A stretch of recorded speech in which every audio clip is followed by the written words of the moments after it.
안녕하세요. 안녕하세요. 지금 이 시간은 언니들의 산전수전 진행을 담당한 김경희 전도사입니다. 오늘은 전설로만 들었던 교육자실 언니들을 한자리에 모셨습니다. 자, 먼저 간단한 자기소개를 하겠습니다. 먼저 저부터 하겠습니다. 저는 1996년도에 처음 전도사로 임명받고 4군데 교회를 섬겼는데요. 한 8년 동안 섬기다가 오병력 교회를 지금 16년 차 섬기고 있는 김경희 전도사라고 하는 김언니입니다. 네, 저는 오로지 오병역교회만 알고 오병역교회만 16년 차 섬기고 있는 강복숙 전도사라고 하는 강언니입니다. 이렇게 16년 동안 오로지 오병이교만 섬기는 왕 언니들과 함께하는 임언니라고 합니다. 예.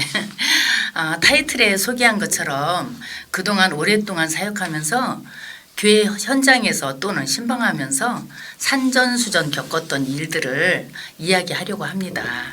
자, 먼저 사회생활에서 진상을 겪는 이야기를 잠시 나눈 후에 교회 이야기를 하기로 하겠습니다. 자, 먼저 김 언니가 하겠습니다. 자, 편의점에 이제 알바 진상 손님 베스트 3가 있더라고요. 예, 그 유형을 소개하겠습니다. 첫 번째 유형은 아무 말 없이 손가락질만 하는 거예요. 물건을 이렇게 가리키는 거예요. 말도 안 하고. 그러면 도대체 뭐를 달래는 거야? 말을 안 하니까. 예, 3번 4번 물어야만이 그냥 대답을 안 하고 계속 이러는 거예요. 그런 유형이 있고요.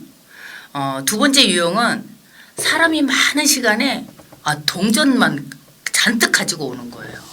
그래서 동전을 갖다가 막 열심히 분류하는 것도 힘든데 그 속에 외국 동전까지 섞어 오는 거예요. 글쎄. 진짜 진상이죠. 맞아요. 예. 네. 그래서 세 번째 유형은 무조건 반말하는 사람. 그런 사람은요. 예. 대부분 화가 나 있는 분들이 많고요. 돈을 던지기도 하면서 이렇게 알바생에게 시비를 거는 분들이 많다고 하네요. 가는 말이 고와야 오는 말이 곱다는 말 꼭 명심해야 되겠어요. 맞아요. 예. 강언니가 해보겠습니다. 네. 저는 커피숍 얘기인데요. 한 손님이 커피숍으로 들어와서 커피를 시켰어요. 그런데 내가 커피를 내어가기도 전에 맛도 보기도 전에 딱 봐도 진해 보인다. 물 한 잔만 주세요. 라고 하잖아요. 물을 주면서 주문하실 때 연하게 해달라고 하면 연하게도 드려요. 그렇게 했더니 그러면 안 돼요. 그러더라고요. 응? 왜? 샷을 조금만 넣어서? 아니 뭐야? 돈 아깝다는 얘기인가? 아니 돈으로 샷을 조금 넣어주어서? 그런데 따뜻한 물 2컵을 붓는 거예요, 글쎄. 그러더니 나가면서 종이컵을 달라고 하면서 부어가잖아요. 그러니까 뭐예요? 한 잔으로 2잔을 만들어 먹었다는 거예요. 이 손님은 바로 연한 커피를 원한 게 아니었어요. 연한 커피가 중요한 게 아니라 결국 뭐예요? 2잔의 커피를 원했다고 해요. 문득 생각나는 이야기인데요. 그 맥도날드에 할아버지가 들어오셨어요. 그래서 그 알바생이 이게 키오스크를 해야 된다고. 그러니까 할아버지가 나는 그런 거 주문할 줄 몰라. 부드러운 걸로 하나 달라고 했어요. 할아버지가 알바생은 그 전 메뉴를 설명을 다 해도 할아버지가 무조건 부드러운 거 하나 달라고 하는 거예요. 알바생이 융통성도 없었지만 또 할아버지가 그 알바의 그 노고에 알려고 하는 조금의 의지가 없었던 것 같았어요. 저도 20대, 30대일 때는 그런 어른들이 이해가 가지 않았는데 이제 50대가 넘어보니까 그런 것들이 이해가 가더라고요. 지금은 스마트폰 세대라고 또 하는데 컴퓨터를 알려줘도 잊어버리고 또 배운다고 해도 자유자재로 쓸 수가 없습니다. 노인은 시대를 따라가진 못해도 삶의 노하우가 있고 또 보듬을 줄 압니다. 우리가 배려하는 사회가 되어줬으면 좋겠다 하는 생각이 들더라고요. 아, 네. 예. 이렇게 사회생활에서 진상을 많이 겪고 있네요. 우리 오병육의 성도님들은 십자가 정신을 배우잖아요. 그리고 교인보감을 배우고 실천하기 때문에 이런 진상들은 없을 줄 믿습니다. 네. 그쵸? 자, 예. 이제부터는 교회 현장 이야기로 들어가겠습니다. 자, 예배를 드리는 상황에서 웃을 수밖에 없었던 일에 대해서 한번 나눠보겠습니다. 예배 드릴 때 꼴불견 성도는 어떤 사람들이 있을까요? 꼴불견요? 예. 꼴불견 하면 제가 예배를 드리면서 가장 이게 마음에 걸리는 것들이 있더라고요. 아, 예. 그런데 그게 뭐냐면 다리를 꼬고 앉아 있는 거죠. 예. 맞아요. 정말 다리를 꼬고 앉아 있는 사람들 보면 예배 드릴 때 한데 쫓아가서 그 다리를 탁 쳐서 내려주고 싶더라고요. 맞아. 예. 그쵸. 예. 저도 보니까 다리를 꼴 뿐만 아니라 손을 이렇게 하고요. 진짜 탁 이러면서 이렇게 두리두리 보는 거예요. 예배도 안 드리고 도대체 예배를 드리러 온 건지 그냥 구경하러 온 건지 감독을 하러 온 건지 도대체 모르겠더라고요. 맞아. 네. 또 이런 일도 있어요. 핸드폰 말씀 들으러 왔는데 계속 핸드폰을 이게 만지작거리고 또 예배 중에 몰래 이렇게 엎드려서 전화 받는 분. 전화를 정말. 받기까지 해요. 예. 정말 그런 분들 보면 믿더라고요. 예. 좀 진짜. 그렇죠? 예. 하나님이 지금 보고 계신다라는 생각을 하니까 그렇죠. 좀 섬찟하기도 하고 예. 저 예배를 하나님이 안 받으실 텐데 예. 이런 마음이 많이 들더라고요. 예. 자, 그다음에 신방하면서 벌어졌던 일에 대해서 나누겠습니다. 자, 신방하면서 힘든 성도들이나 당황했던 일들이나 혹은 에피소드가 있었다면 한번 나누겠습니다. 예. 에피소드라기보다는 이제 어느 집사님이 저희 이 오병교회 옆으로 이사를 왔어요. 이사를 오고 저도 이렇게 다른 교회에서는 겪어보지 않았던 이런 영적인 문제인데요. 그 가정에 이제 축복 기도하러 가려고 이런 무방비 상태로 제가 갔어요. 엄마하고 딸하고 아들이 있는데 예. 갑자기 찬송을 부르는데 갑자기 이 키도 크고 건장한 남자가 사자처럼 딱 변하는 거예요. 소름이 쫙 끼쳤는데 정말 이때 이게 어떻게 피할 수도 없고 도망갈 수도 없어요.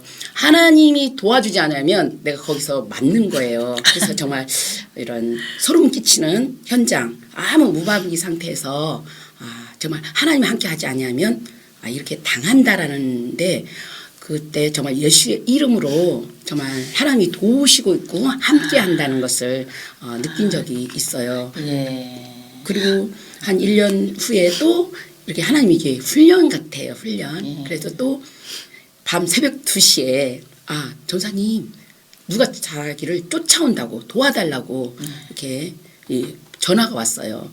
그럴 때도 이런 에피소드보다는 내가 정말 깨어있지 않으면 이런 거에서 정말 당한다라는 그런 근데 에피소드 아닌 정말 에피소드. 정말 놀랬겠어요. 왜냐면 그냥 전사님도 이렇게 체구도 적잖아요. 적은데 이만한 남자가 네. 갑자기 정말 무섭게 이 사람이 사자처럼 변하는 모습에 그 엄마도 놀래고 그 딸도 놀래고 진짜 저도 놀랬겠네요. 놀랬는데 네. 정말 그때 정신 차리지 않으면 늑대한테 잡혀간다는 그 얘기 그런 들으니까 저도 에피소드가 하나 생각이 났어요. 저는 그렇게 등치가 크고 건장하진 않았는데 중학생 남자였거든요. 그런데 힘들다고 기도를 해달라는 거예요. 그래서 데리고 혼자 기도실로 간 거예요. 그래서 막 기도를 하려고 하는데 기도하는데 갑자기 귀신이 확 드러난 거죠. 그러더니 갑자기 벌떡 일어나는 거예요. 벌떡 일어나더니 나를 막 덤비려고 하는 거예요. 그 순간 사실 정말 가슴이 막 움츠러들었거든요. 이때 내가 뒤로 물러서면 안 되겠구나. 그 순간 제가 나도 모르는 사이에 예수 그리스도의 이름으로 명하니 멈춰! 그랬거든요. 그랬더니 정말 거짓말처럼 팍 하더니 놀래더니 뒤로 막 멈칫멈칫하더니 푹 쓰러지는 거예요. 그래서 역시 우리 예수 그리스도의 이름에는 능력이 있구나. 예. 그때 또 한번 다시 깊이 또 깨닫는 시간이 되었죠. 정말 예. 다른 교회에서는 볼 수 없는 또 경험할 수 없는 일들이 우리 교회에서는 성도들이 많이 보고 또 저희도 정말 긴장하고 깨어 있어야겠구나. 저는요 이제 제가 이제 경험한 거는 첫 번째 사역지에서 있었던 일이에요. 첫 번째 사역지에는 오로지 신방 중심의 교회였었어요. 그래가지고 처음에 딱 부임을 했는데 권사님들 같이 신방할 권사님도 소개해 주시고 집사님들도 소개해 주시고 이분들하고 같이 신방을 해야 된다는 거예요. 근데 하루 종일 신방만 해야 되는 거예요. 권사님들 모시고 집사님들 모시고 다녀야 되는 거예요. 그러니까 처음에는 겁이 나는 거죠. 이 성도들 신앙 상태도 모르겠고 가서 무슨 말씀을 전해야 될지도 모르겠고 이런데 좀 겁이 나는 거예요. 그런데 첫 번째 신방 간 집이었어요. 근데 그 집이 권찰님이었는데 그 집에 가서 딱 기도를 하는데 땅에서 매면 하늘에서도 매일 것이요. 그 말씀이 딱 떠오르는 거예요. 그래서 그 말씀을 딱 전했더니 갑자기 막 곡을 하면서 우는 거예요. 그래 제가 얼마나 놀랬겠어요. 너무 당황해가지고 그렇지 않아도 지금 신방이라고 처음 권사님들하고 집사님들하고 처음 갔는데 갑자기 그냥 막 통곡을 하고 우는데 제가 얼마나 놀랬겠어요. 그래서 정말 놀랬겠어요. 너무 놀랬죠. 알고 봤더니 제가요. 이혼하려고요. 시어머니한테 다 이혼하고 한다고 선포하고요. 다 선포하고 왔거든요. 근데 어떻게 이 말씀을 주세요. 이러는 거예요. 그래서 하나님이 아시고 땅에서 매이는 거 풀으라고 하셨나 봐요. 빨리 가서 푸셔요. 그래갖고 이혼을 안 하게 됐어요. 그런 일이 있었어요. 처음에 너무 놀랬잖아요. 그래서 이렇게 하나님이 일을 하시는구나. 그때 깨달았습니다. 예. 자, 그다음에 또 이제 나를 대하는 이제 성도들 중에 좀 이렇게 예의가 없거나 버릇이 없거나 태도가 형편없었던 경험이 있다면 한번 나눠보겠습니다. 이거는 이제 비판하기 위한 게 아니고 그냥 우리 교회는 아마 없을 거예요. 근데 만약에 있었다면 한번 나눠보기로 하겠습니다. 네. 제가 먼저 해볼게요. 제가 경험한 건데요. 신방을 할 때 신방 대원하고 같이 가잖아요. 그래서 신방 대원하고 갔는데 이 신방 대원이 너무 좀 잘난 사람이었어요. 잘난 사람하고 신방을 갔는데 전도사를 다 제껴놓고 있잖아요. 혼자 다 말하는 거예요. 혼자 다 말하고요. 설교도 자기 혼자 다 하고요. 그러는 거예요. 그리고 공동체 안에서 말씀을 나눌 때도요. 아멘하고 배워야 되는데 제 2차로 가르치는 거예요. 제 2차로 나를 제껴놓고 그냥 다 가르치는 거예요. 그래서 제가 얼마나 부족했으면 그렇게 부족해 보였으면 그랬겠어요. 그런데 그런 거는 진상이라기보다는 조금 좀 이런 성도가 있구나. 앞서가는 거죠. 예, 앞서가는 거죠. 네. 그런 생각을 맞아요. 했습니다. 예. 그러게 신방을 하다 보면 간혹 이제 그런 분들 그런 그 성도님들이 계시죠. 저도 그런 경험을 몇 번 해봤거든요. 근데 이제 대부분 이제 신앙생활 오래 하거나 이렇게 좀 오랫동안 하나님을 섬겼던 중진들이나 좀 오래되신 분들이 좀 그런 경향들이 있는데 그건 나쁜 마음보다는 뭔가 이제 막 앞서서 뭔가 성도한테 목장원한테 하고 싶어하는 알려주고 싶은 어떻게 해서 세우고 싶은 그런 욕심이 좀 많아서 그러지 않았나 이런 생각은 들어요, 그죠? 저는 이제 뭐 다른 것들도 많이 있겠지만 전화나 문자를 하면 안 받는 성도들 있잖아요. 답도 없고 정말 궁금한데 또 물론 주일날 나오면은 또 괜찮은데 주일날 오시지도 않고 그러면 교구장 입장에서는 엄청 걱정이 되잖아요. 그러니까 전화를 한단 말이에요. 그래서 전화를 하는데 전화를 해도 안 받아. 문자를 해도 답이 없어. 그럼 어쩌겠어요? 전사님 어떻게 할 것 같아요? 저는 그래서 그냥 저는 저 스타일대로 살려야 되니까 저 스타일대로 그냥 가요. 그냥 집 밖 그냥 문 밖에서 두드리더라도 해보자. 그래서 일단 가거든요. 근데 가서 이렇게 이제 직접 가서 집 앞에서 그냥 잠깐 지나가는 길에 들렀다든가 그러면서 이렇게 얘기를 하는데 그러면 더 막 짜증을 내는 거예요. 아, 전사님 왜 연락도 안 하고 오셨어요? 이러는 거죠. 그런데 사실 그런 분들은 또 연락을 하고 가면 싫어하거든요. 안 받으려고 그러거든요. 맞아요. 문 안 열어주고. 안 받으려고 그래. 그죠?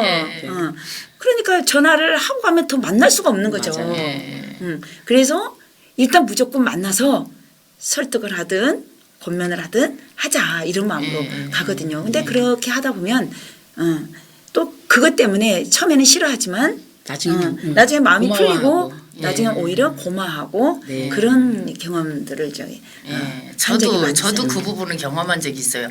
이것도 우리 교회는 아니에요. 그런데 한 신방을 갔는데 이분이 소문이 났었어요. 뭐라고 소문이 나냐면 새로 오시는 전도사님들마다 이분 때문에 고충을 겪는다고 그렇게 그런 권찰이 있었어요. 근데 이제 제가 신방을 갔는데 역시나 딱 이렇게 보면서 들어오란 말도 안 하더라고요. 그런데 거기 이제 문 앞에 서가지고 제 간증을 했어요. 그랬더니 이분이 이렇게 듣더니 들어오세요. 이러는 거예요. 그래서 들어갔더니 이야기를 다 듣더니 어머 내 사정하고 똑같네요. 그래서 어떻게 하셨어요? 이러는 거예요. 그래서 다 이렇게 얘기를 해줬어요. 그랬더니 그래요? 그러더니 이제 이분이 이제 변화가 되더라고요. 근데 나중에 알고 보니까 이분이 이상하게 교구장님들마다 그런 이제 힘들게 하고서 가고 나면 또 후회하고 또 회개하고 눈물을 흘리고 그러는 거예요. 그래서 제가 이제는 그렇게 하지 말고 그렇게 가고 나서 회개하고 후회하고 그러지 말고 앞으로는 그렇게 하지 마세요. 그랬어요. 그랬더니 그분이 이제 고치더라고요. 그래서 그런 일이 있었어요. 예. 네, 저도 다 공감하는 이야기이고 정말 맞아요. 저 사람 너무 힘들게 해요. 이렇게 또 문전박대하고 다 공감합니다. 예. 자, 그다음에 사역하다가 감동받은 이야기를 좀 나눌까 해요. 자, 먼저 저부터 얘기를 할게요. 참 이렇게 눈물겹게 마음으로 섬겨주는 성도들이 참 많이 있어요. 참 많이 있어요. 특히 이렇게 순종하기 어려운 중에 순종하는 성도, 무조건 순종하고 동력하는 성도, 이런 분들한테 감동을 받는 것 같아요. 이게 자식도 보면 이렇게 순종하는 자식이 이쁘잖아요. 그쵸. 그런 것처럼 무조건 뭐 옳든 틀리든 그냥 이렇게 순종하고 따라오는.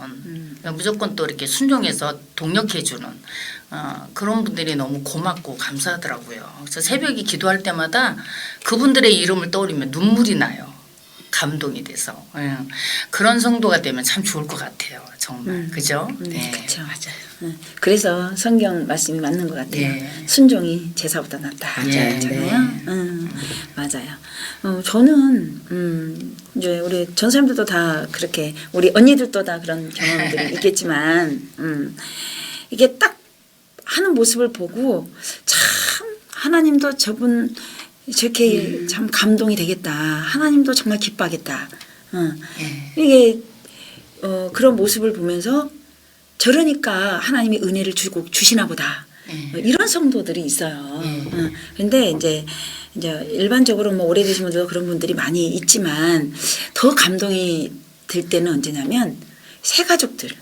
교회 오신 지 얼마 안 된 그런 새 가족들이 이렇게 교회 이렇게 왔는데 그 중에 이제 저희 이제 교구에도 그런 분이 계셔요. 정말 얼마 안 돼요. 안 됐는데 또 집도 멀어요. 집도 먼데 그 멀리서 새벽에 나오신대요. 그런데 나오실 때 음식을 바리바리 싸갖고 오는 거예요. 그래가지고 매주 거의 매주 이렇게 섬기는 모습을 봤어요. 네. 저한테뿐만이 아니라 그 목장 지치들한테도 같이 그렇게 싸갖고 와서 막 섬기는 거예요. 초신자인데 그래서 그런 모습을 보면서 어쩜 저런 마음이 들 수 있을까. 챙겨가지고 멀리서 오기도 바쁠 텐데 그렇게 생각하고 오는 모습을 보면서 너무 감동이 되는 거예요. 그래서 저러니까 하나님이 은혜를 주실 수밖에 없겠구나. 그런 생각이 드는 성도가 있었어요.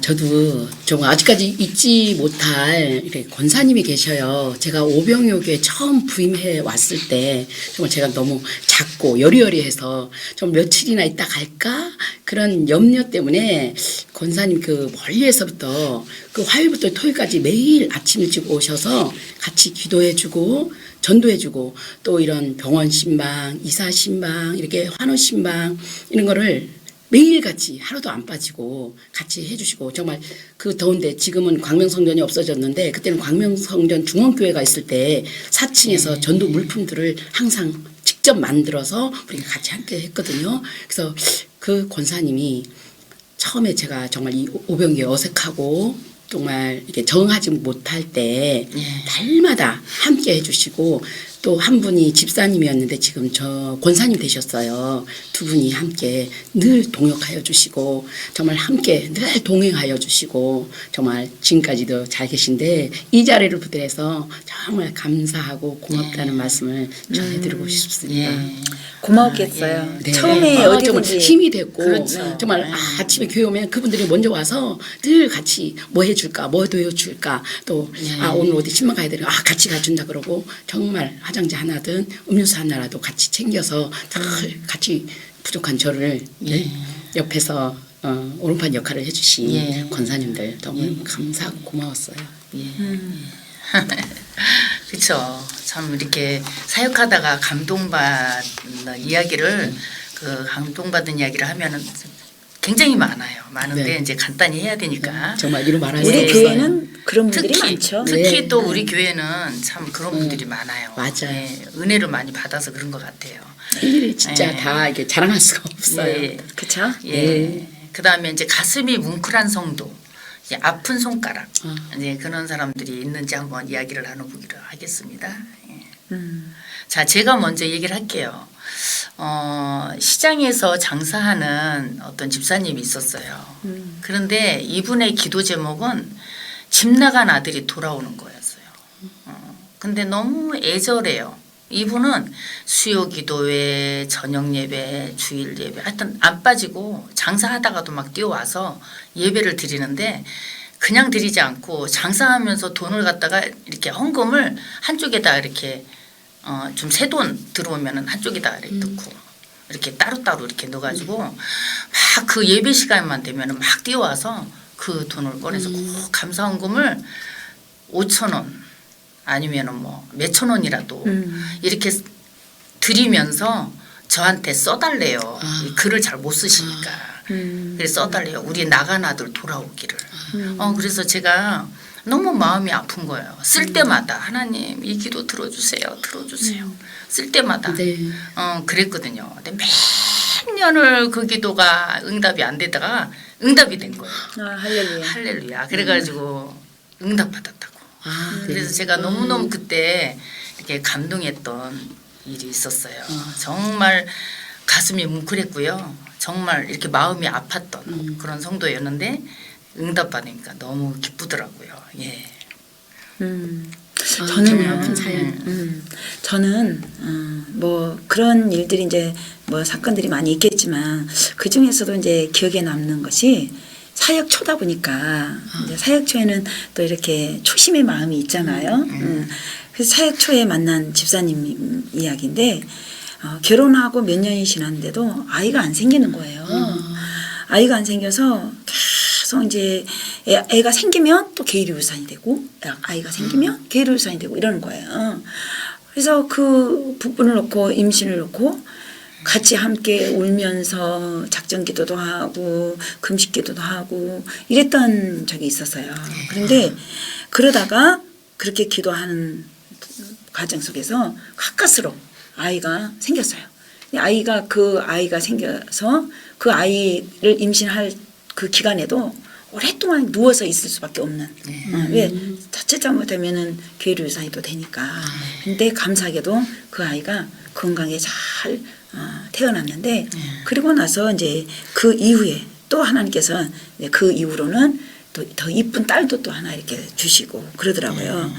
그걸 보면 함께 아파하고 함께 기도하고 했던 그때 사역 초에 그때 그 사건이 잊혀지지가 않아요. 그래서 지금도 그 집사님이 간혹 생각이 나요. 그런데 아쉽게도 그 집사님 이제 남편 때문에 여러 가지 이제 가정의 일들로 인해서 저희 교회를 지금은 떠난 상태에 있는데 떠나고 싶지 않아 했죠. 그런데 지금 떠났어요. 떠났는데 남편 때문에 남편의 일 때문에 떠났는데 지금도 간혹 생각이 나요. 예. 아, 저도 같은 내용이거든요. 이게 옛날에 우리가 여자들은 아이를 못 낳으면 칠거지 악이라고 했나요? 그리고 쫓겨나고 그랬잖아요. 그래서 저도 길에서 이게 어느 집사님이 결혼한 지 10년 동안 아이가 없었어요. 그래서 이 교회 저 교회에 다니었는데 형제들한테 이게 무시당하고 또 교회 성도들한테 무시당하고 그래서 자존감이 너무 낮아지고 우울증이 생겨서 우울병이 생긴 거예요. 그래서 우리가 전도하다가 전도 현장에서 만났는데 정말 이 분을 꼭 돕고 싶더라고요. 저도 그 아픔이 저도 결혼해서 3년 동안 아이가 없었거든요. 그래서 그 마음을 잘 이해해요. 그래서 정말 이 분을 어떻게 해서라도 정말 아이를 갖고 싶게 해드리고 싶은 거예요. 정말 하나님이 살아계시고 하나님은 정말 우리를 도우시는 분을 꼭 알려드리고 싶어서 저희 교회에 오시고 우리가 40일 작정 기도를 하자. 이제 작년 1월 달에 올해 2020년 1월 달에 있었던 이야기거든요. 그래서 40일 작정 기도를 하자. 그래서 주일 뺀 40일을 작정해서 40일 되는 날 시험관을 딱 했는데 이게 성공했어요. 성공해서 할렐루야. 정말 그 기쁨 그리고 우리가 이 아이를 가지고 있지만 하나님을 했는데 이 아이가 정말 우상이 되면 안 되잖아요. 근데 이제 늦게 결혼하고 또 10년 동안 아이가 없다 보니까 노산이에요. 그래서 20주를 안정기 보통 사람들은 12주가 안정기인데 20주가 안정기래요. 그래서 정말 성공하였고 지금은 친정 어머니 집에 있어서 몸조리하고 있는 중이거든요. 그래서 정말 이 집사님의 노력도 정말 차가 없어서 매일 5시에 우리 교회 그 기도실에 오는 거예요. 저도 5시에 가서 1시간 동안 똑같은 기도문을 갖고 40일 동안 중보 기도를 한 거예요. 똑같은 내용을 갖고. 그냥 하나님은 정말 그 마음을 보시고 정말 성공시켜 주시고 또 아이를 선물로 기쁘셨겠네요. 정말 태열마를 주시는 거에서 나도 보람이 되고 또 그분도 너무 감사하고 정말 하나님은 우리의 간구와 기도를 들으시는 하나님이시고 응답하신 하나님. 그래서 정말 이렇게 성도들이 정말 우리가 기도하고 간구하면 모든 것들을 이루시고 또 도우시는 하나님인 것을 알게 되었습니다. 아멘. 오늘 이렇게 언니들의 산전수전 교훈변에 대해서 전도사 언니들과 함께 이야기를 나눴습니다. 정말 별일들이 다 있었네요. 웃을 수밖에 없는 상황도 있었지만 마음이 뭉클한 사연도 있었네요. 마음 아픈 오병역 교회 성도들은 진상 성도가 없을 줄 생각합니다. 오병역 교회 좋은 교회 섬기게 해주신 하나님께 감사를 드리며 이제 그만 인사를 드리겠습니다. 자, 인사하겠습니다. 안녕히 계세요.